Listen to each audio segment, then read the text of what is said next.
You know I found Paula in a dumpster, right? What? You said you met her at the supermarket. I did. It was the bin out behind the dime a dozen. And you just picked her up out of the rubbish and brought her home? Why no? Sometimes I think I hardly know you. What was that? I don't know, but we've got company, as in lots of. Well, if they pull up a chair, I would be happy to beat them with it.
The man who never had his fill.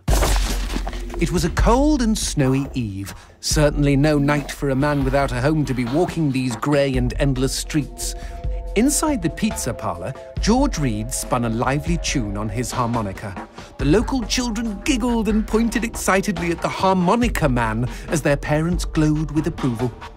His reward would be all the pizza he could eat, 6 pies at least, and a warm bed in one of these folks' homes. He knew they were good for it. But when he tucked in for the night, George had not had his fill. As the years and calories stacked up, most men would have got older and fatter. Yet for all he consumed, George only got thinner as he washed from town to town. Tapeworm. Tonight he plied his trade with some grannies and orderlies in a nursing home. Hoo-ah-ha! His harmonica filled the room with joy. After devouring 3 helpings of pork chops and mashed potatoes, he eyed the plate of the old woman next to him. Juice dribbled down his chin. "Go ahead, Georgie," she said. "You're such a good boy, you shouldn't have to starve." But George had not had his fill. Early the next morning, he was already on the freeway with his thumb in the air. "Where are you headed?" said the man in the truck. "Nowhere," said George. "Anywhere." It was a new decade, and tonight George played to an all but empty bar in the city. He had lost a lot of weight. Afterwards, the only woman in the joint took the stool next to him and asked him his name. The bartender leaned over the counter. "You don't know this guy, Mary. George is famous, been all over the tri-state area." With a wink, he added, "Man's insatiable." And that night, George proved it as he buried his face in Mary's beaver.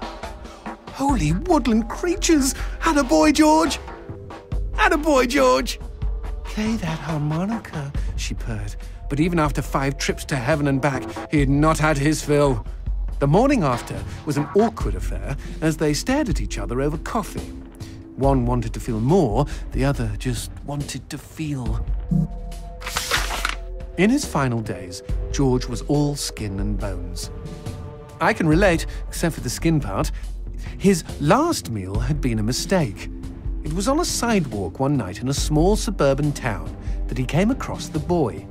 Hungrily, and with an agonized grimace, he opened his mouth to beg for help.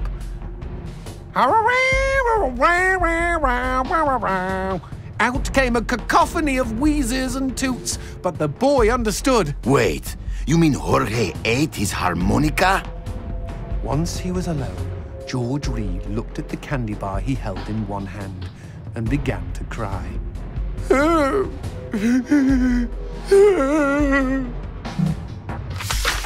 they found George's half-eaten body in a market next town over.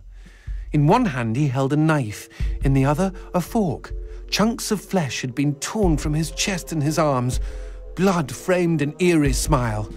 The wind that morning blew fierce, and as it whistled through the hole he'd carved out of his own neck, the harmonica man played his last song in this world. There were Gawkers, and many knew him. They shared stories of how he'd filled them with hope, filled them with life. They, at least, had had their fill. Especially Mary. The end.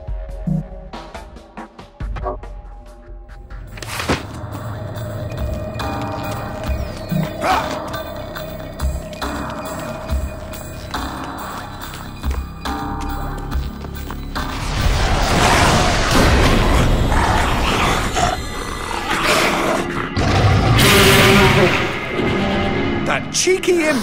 He doused our goat! Then let's put out some lights of our own.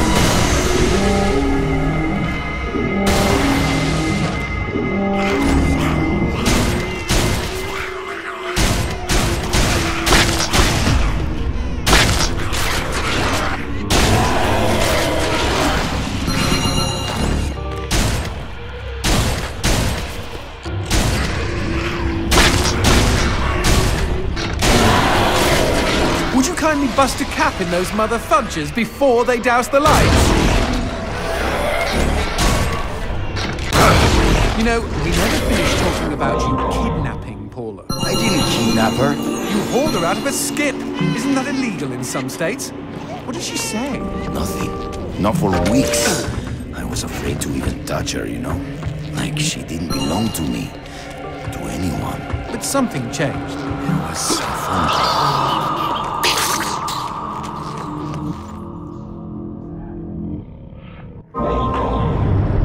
Speaking of phones, put that on hold, G. We've got company.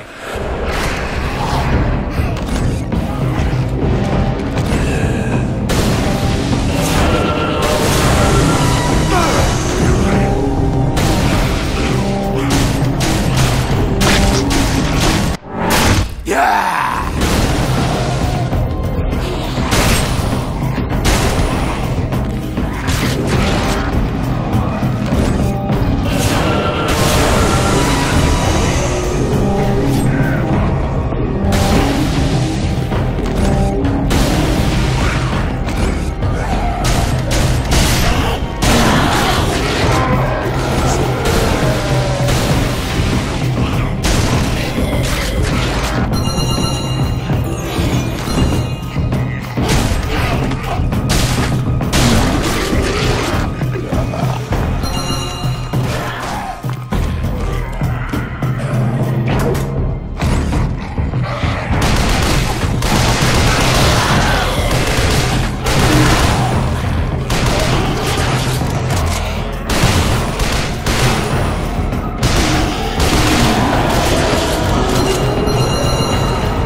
Okay, now what's this about a phone call? Me and Paula were eating when the phone rang.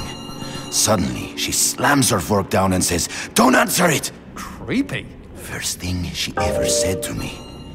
But I got up to take the call. Johnson, you should have seen her. She jumped out of her chair, ran to the phone, and ripped it right off the wall. Whoa. Then she came and put her arms around me and started crying. It was the craziest, weirdest, sexiest thing I have ever seen. I have been hers ever since.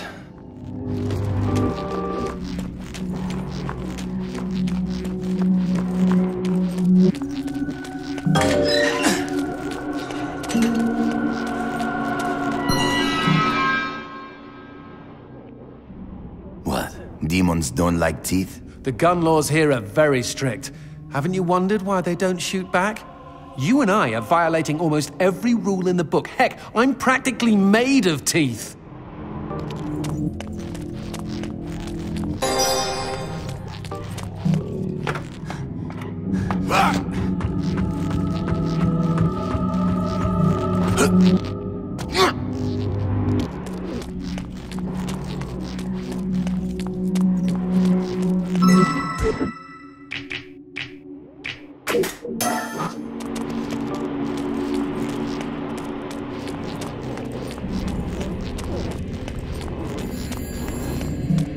expecting any phone calls? No, siree.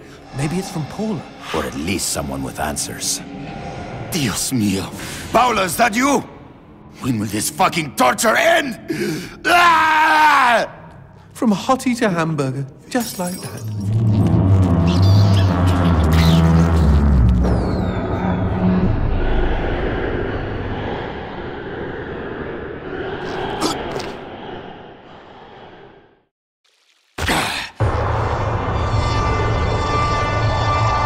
Fireworks! We could use these to chase away the darkness, at least in short bursts.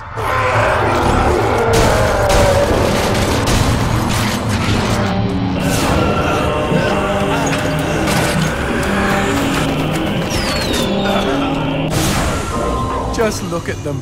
Fiery sprinkles in a great big chocolatey sky. Johnson, shut up.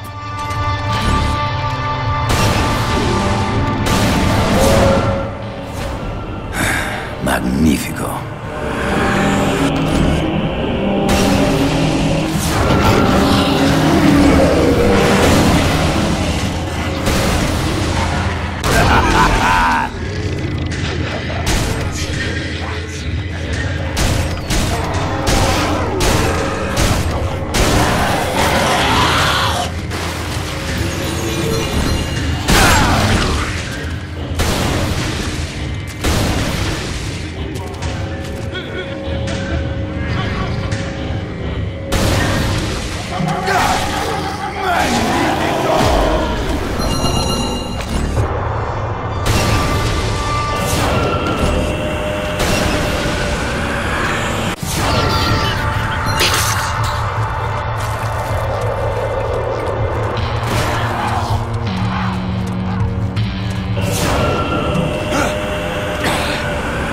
This fucking darkness!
What the shit is that? Let's take a closer look.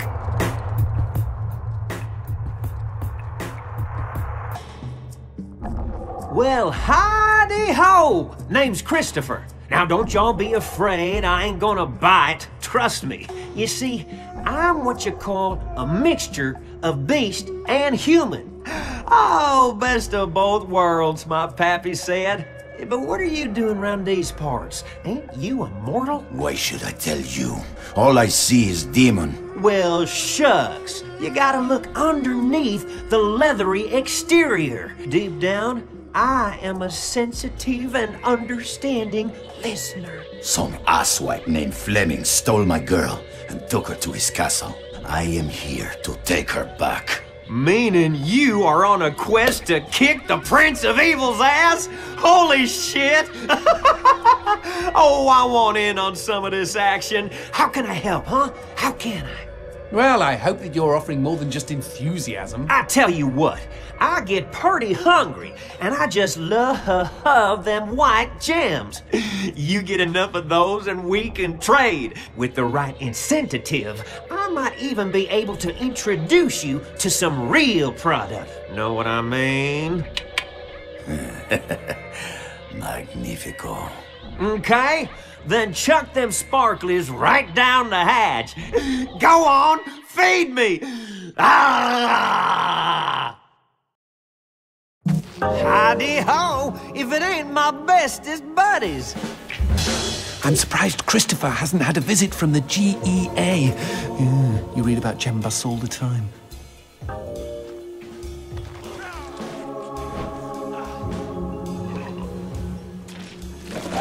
Y'all take care now.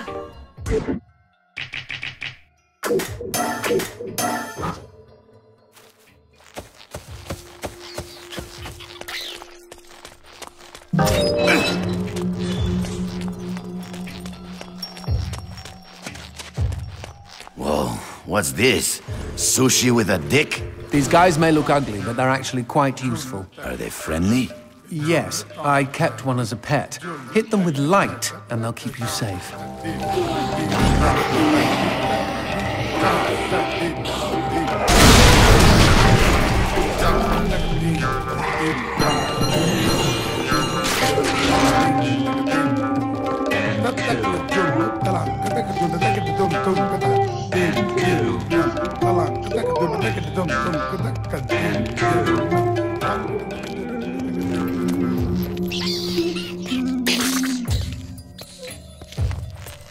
A cemetery. Really? I had no idea. No, there isn't. No need to get snippy. It's just this wasn't here before. Since when do demons get buried? Since I came to town.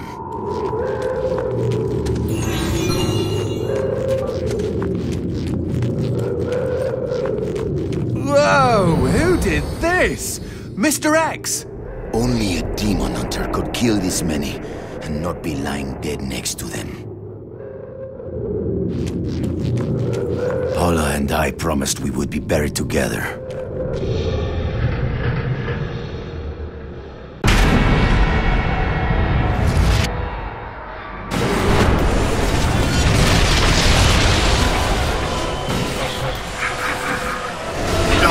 Any suggestions? Aim for the head!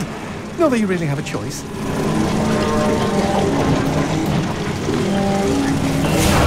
Shoot the red spots!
a goat when you need one. Okay, okay. Crazy idea, G. What if we use that chandelier?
Is it just me, or are these crystals a bit phallic? You're one to talk.